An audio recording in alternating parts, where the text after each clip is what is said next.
Halo, jumpa lagi dengan saya, Patrisius Juwandono, dalam episode penelitian kualitatif dengan NVivo.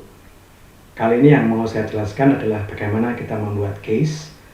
Jadi yang namanya case dalam NVivo itu adalah sebuah wadah, satu tempat untuk setiap responden yang kita wawancarai atau kita gali datanya.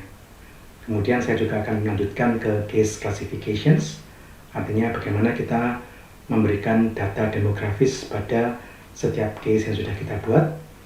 Kemudian saya akan lanjut pada bagaimana mengimport file, kemudian melakukan langkah pengkodean, dan kemudian bagaimana mengatur kode-kode itu sedemikian sehingga ada yang namanya kode utama yang memayungi beberapa subkode. Nah, mari kita simak penjelasan saya.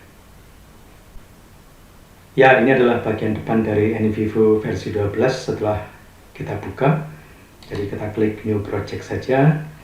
Kita akan memberikan nama, misalnya, karena penelitian saya ini adalah tentang bagaimana etnis Tionghoa memberi makna pada Imlek, maka saya kasih nama Imlek, ya, Imlek 2024. Kemudian setelah kita tetapkan foldernya, kita tinggal klik next, create project.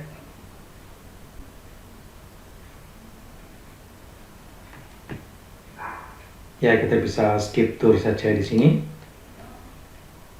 Nah, yang sebelah kiri ini adalah tempat di mana kita bisa melihat hasilnya. Jadi kalau kita mau melihat hasil dari codes ya tinggal ngeklik ini, hasil dari cases ya tinggal ngeklik ini, dan sebagainya, ya. Oke, sekarang yang langkah pertama adalah mengimpor filenya. Kita klik import. Nah, filesnya kebetulan adalah dalam bentuk MS Word, ya. Kita klik files. Nah, kemudian di sini saya sudah mempunyai beberapa transkrip wawancara dengan beberapa warga etnis Tionghoa, baik yang muda maupun yang sudah senior. Ini saya ambil yang pertama dengan Andre, kemudian yang kedua dengan Pak Hendrik, yang ketiga dengan Roni, yang keempat dengan David. Oke, saya kira cukup ya. Jadi ada 4 responden, namanya Andre, Hendrik, Roni, dan David. Ya, kita tinggal mengklik semuanya, kemudian tinggal open, kemudian tinggal kata import. Ya. Maka NVivo akan mengimpornya ke dalam sistemnya. Nah, kita sudah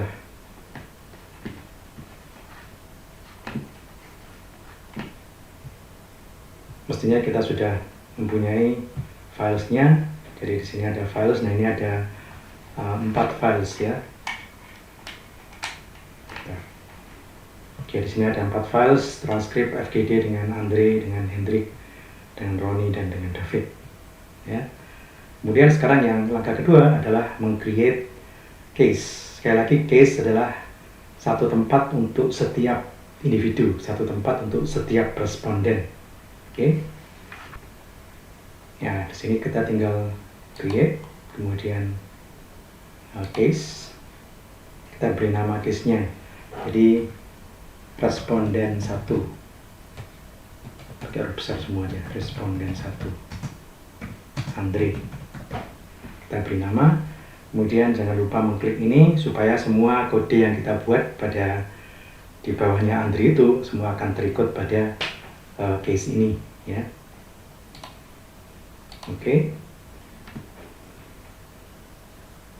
Kemudian kita create, ini kita bisa hilangkan dulu.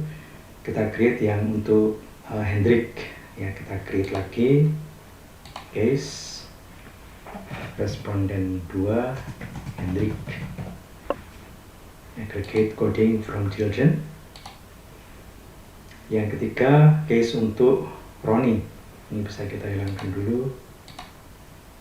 Create case responden 3 Roni. Oke. Aggregate coding from children, diklik, kemudian oke. Kita bisa hilangkan dulu yang ini. Kemudian yang ini untuk David, kita create case responden 4 David. Oke. Nah, sekarang kita sudah punya case untuk setiap responden kita, ya. Sekarang yang berikutnya adalah kita membuat case classifications. Kita akan menuangkan data-data demografis untuk setiap responden. Data demografis ya artinya namanya, usianya, pekerjaannya, dan sebagainya, ya. Oke, kita masuk lagi ke create. Kita klik case classifications. Nah, di sini data demografis, ya. Kita klik OK. Nah, di sini sudah ada case classifications kan? Oh ya, tadi kalau kita klik case ini maka akan kelihatan hasilnya. Ini adalah case yang tadi sudah kita buat, ya. Sekarang kita masuk ke case classifications. Nah, ini adalah case classifications yang tadi sudah kita buat. Sekarang kita harus menentukan atributnya. Kita klik kanan, ya, klik kanan, kemudian new attribute. Nah, new attribute di sini kita yang pertama adalah namanya dulu, nama. Nah, values-nya yang sesuai dengan nama para responden tadi. Jadi kita tinggal klik add di sini. Ada Andre, add lagi ada Roni, add lagi ada Hendrik, add lagi ada David, ya. Oke. Jadi namanya sudah ada. Sekarang kita mau memberikan data atau memberikan ruang untuk usianya. Oke, kita klik kanan lagi, new attribute, kita klik usia. Values-nya kita tinggal add di sini. Antara yang paling muda umur 30 tahun, jadi 30 sampai 40, add lagi 41 sampai 51, add lagi 52 sampai 62, add lagi 63 sampai 73. Oke. Nah, seperti itu. Kemudian sekarang kita ingin menampung data pekerjaannya. Sekali lagi kita klik kanan, new attribute, pekerjaan. Kita klik values, add pemilik usaha, add karyawan. Nah, oke, ya. Jadi sekarang case classifications-nya sudah ada. Sekarang kita tinggal memasukkan setiap file dari responden tadi ke case classifications. Kita akan mendata data demografisnya sesuai dengan atribut-atribut yang tadi sudah kita tetapkan. Jadi sekarang tinggal klik files, dan di sini ada Andrea. Kita tetapkan di sini. Kita klik kanan, kemudian tinggal memilih classifications di sini.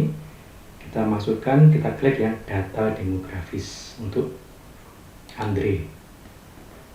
Nah, ini diklik dulu aggregate codingnya, attribute-nya. Nah, sekarang namanya tinggal kita tentukan, namanya adalah Andre. Usianya, karena dia berusia 38, maka kita klik yang ini.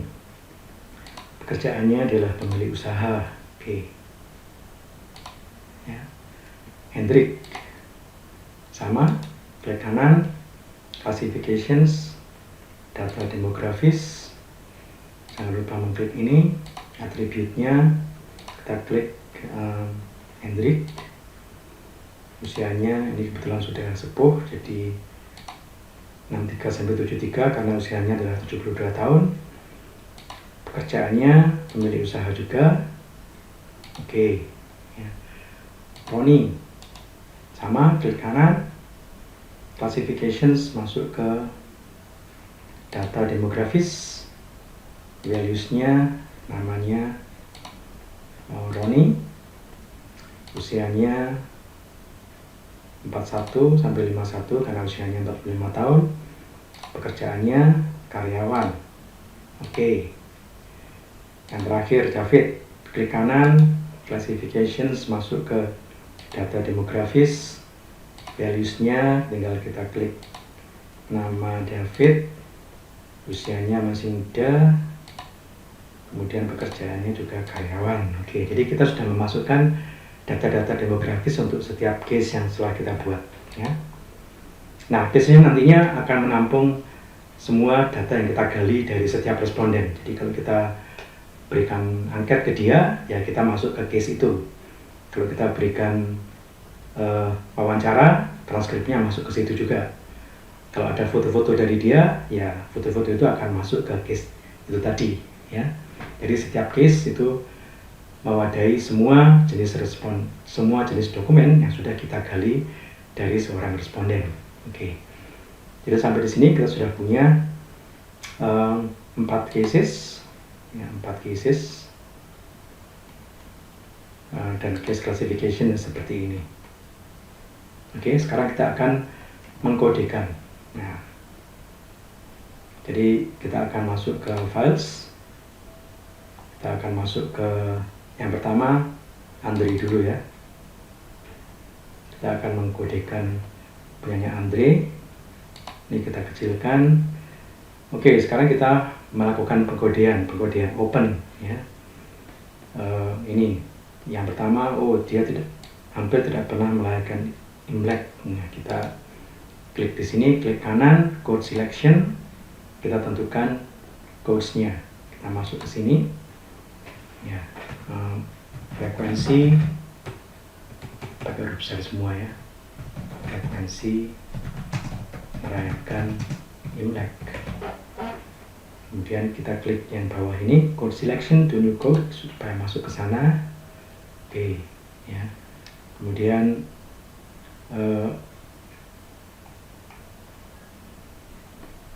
nah ini, kalaupun merayakan ya paling makan-makan saja. Ini berarti cara merayakan Imlek, ya. Code selection masuk ke sini, cara merayakan Imlek. Klik code selection. Nah, seperti itu, ya. Kemudian nilai apa di balik ritual Imlek? Ya, dari sini jawabannya itu kita bisa kodekan sesuai dengan pertanyaannya, ya. Nilainya apa? Ya cuma kumpul-kumpul bareng saja. Oke. Nah, oke, ini kita masukkan ke nilai di balik Imlek. Word selection, klik di sini, nilai di balik Imlek. Jangan lupa mengklik ini. Kemudian dia juga masih berbicara tentang nilai di balik Imlek. Oke, kita highlight, kemudian kita klik code selection. Kita masukkan ke nilai di balik Imlek. Kita klik yang ini, kemudian code selection. Dan seterusnya, ya. Jadi kita akan melakukan langkah seperti itu untuk setiap responden ini, ya. Dan nanti kalau sudah selesai, hasilnya akan banyak sekali code, dan disitulah kita harus mengelola code itu, menata lagi. Kita tahu, kita harus tentukan mana yang bisa masuk ke satu code yang lebih umum, mana yang memayungi code-code yang lebih khusus dan sebagainya. Oke, sekarang akan saya tunjukkan bagaimana cara kita mengatur ulang code-code itu. Nah, oke, jadi setelah melakukan coding secara intensif di keempat transkrip tadi, saya punya code yang seperti ini, ya, cukup banyak, ya, cukup banyak kalau kita lihat. Ya. Nah, sekarang yang akan saya terangkan adalah arti dari ini, ya, tulisan-tulisan files references ini. Nah, files di sini menunjukkan jumlah file di mana code itu didapatkan, atau dari mana code itu didapatkan. Jadi kalau di sini menunjukkan angka 1, berarti codes yang asal leluhur ini hanya digali dari satu file. Kalau dia menunjukkan 2, ini berarti code cara merayakan Imlek ini digali dari 2 file, dan seterusnya, ya. Kemudian references artinya segmen dari sebuah transkrip yang dikodekan. Jadi kalau di sini ada asal leluhur, ini kode asal leluhur ini references-nya 1, ini berarti kode asal leluhur itu asalnya dari satu segmen saja. Oke, mari kita lihat ya. Kalau ini kita klik 2 kali. Nah, yang akan kelihatan di sini satu reference. Ya, satu reference artinya dia hanya satu segmen saja yang dikodekan menjadi asal leluhur ini, dan dia tertulis 1,03 coverage, 1,03% dari coverage. Itu artinya dari keseluruhan transkrip di file ini, di satu file ini, itu segmen yang dikodekan dengan asal leluhur menjadi asal leluhur itu hanya mencakup 1,03% saja. Oke, jadi hanya mencakup 1,03% dari keseluruhan transkrip yang ada di file ini. Ya. Nah, kemudian sekarang saya akan menunjukkan course-course yang lainnya. Di sini ada hubungannya, ini saya matikan dulu. Nah, di sini kita angka-angka ini akan bermanfaat kalau kita ingin menentukan code mana ya yang kira-kira penting. Ya, code mana yang kira-kira bisa saya teliti lagi, bisa saya cermati lagi, karena itu merupakan codes yang penting. Nah, panduan umumnya adalah semakin banyak reference-nya, ya seperti ini, dan semakin banyak file dari sumbernya, maka itu semakin penting. Itu berarti semakin banyak segmen dari transkrip dengan responden itu yang dikodekan masuk ke sana. Kalau reference-nya tinggi, itu berarti semakin banyak segmen yang dikodekan menjadi code ini. Kemudian semakin banyak jumlah filesnya, itu berarti semakin banyak responden yang memandang itu penting. Nah, seperti itu ya. Jadi kalau kita melihat dari sebaran angka-angka ini, kita bisa melihat sekilas bahwa cara merayakan Imlek itu adalah satu konsep yang penting.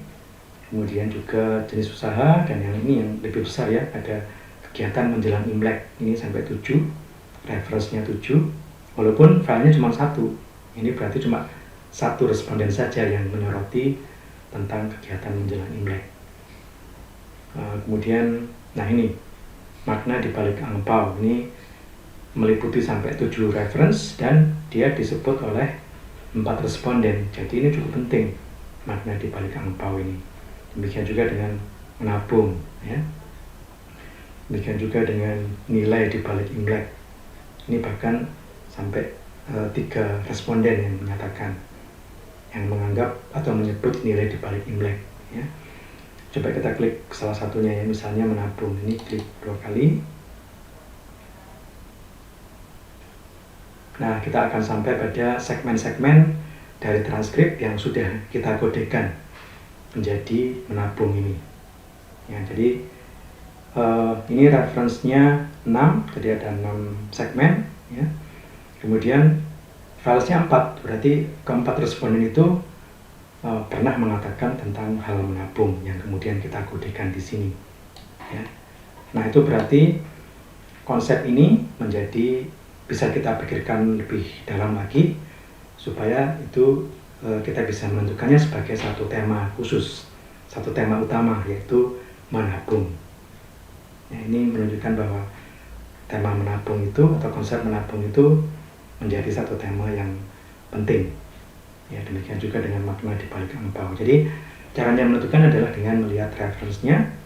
Semakin tinggi jumlahnya, semakin banyak jumlahnya, itu berarti semakin penting. Dan semakin banyak jumlah filesnya, itu berarti semakin banyak responden yang mengatakan sesuatu yang kemudian kita kodekan menjadi kode ini menabung ya. Tapi itu hanya panduan secara umum ya. Ketika kita masuk ke penelitian yang sebenarnya, kita harus hati-hati, jangan sampai kita gegabah menyimpulkan kalau gitu kita ambil aja yang paling besar ini. Ya, kita harus menentukan juga, kita harus mempertimbangkan juga tujuan penelitian kita. Ya, kalau tujuan penelitian kita ternyata tidak terlalu tercakup di sini, ya kita bisa mempertimbangkan code yang lain, misalnya ini misalnya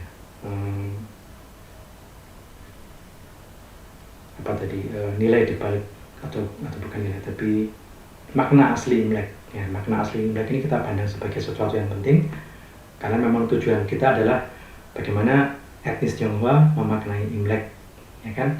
Nah, ini walaupun referensinya cuma satu dan dia cuma berasal dari satu file, tapi ini penting, ya. Nampaknya ini juga sesuatu yang perlu kita pertimbangkan, sesuatu yang perlu kita gali lebih dalam. Nah, di situ letak seninya penelitian kualitatif. Kita tidak terjebak pada tingginya angka, tingginya frekuensi, tapi kita juga harus mempertimbangkan dengan mengaitkannya ke tujuan penelitian kita. Kalau memang itu penting, ya kita harus mendalami lagi, sekalipun referensinya mungkin kecil atau coveragenya mungkin kecil. Ya, jadi kita bermain pada intuisi kita sebagai seorang peneliti kualitatif. Oke? Nah, ini kan sudah ada kurs sekian banyak ya. Saya matikan dulu yang ini. Misalnya kita ingin membuat sebuah, setelah kita mencermati code sekian banyak ini, kita ingin membuat satu code yang umum yang kemudian meliputi beberapa subcode yang ada di sini. Misalnya katakanlah Imlek, ya, kita ingin membuat Imlek. Kita ingin membuat code baru yang namanya Imlek. Kita tinggal klik codes di sini, kemudian kita klik kanan, kita klik new code Imlek, tuliskan Imlek. Pokoknya segala hal yang berkaitan dengan Imlek itu masuk ke sana. Jangan lupa mengklik aggregate coding from children, klik OK. Nah, ini akan masuk ke, nah ini Imlek. Ini masih nol ya, karena memang masih belum ada kodenya. Nah, semua hal yang berkaitan dengan Imlek kita putuskan masuk ke sana. Misalnya ini kita klik, kemudian kita seret dia ke sana. Nah, seperti itu. Kemudian makna asli Imlek kita juga klik, kita seret dia ke sana. Imlek masuk ke sana. Masakan jalan Imlek kita juga klik, masukkan di sana.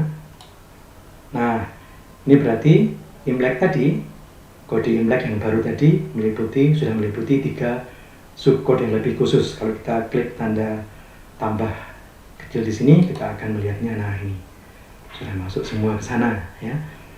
Dan karena kita mengeklik aggregate coding from children tadi, maka ini langsung menjadi 9. Ini jumlah dari 7 tambah 1 tambah 1 menjadi 9.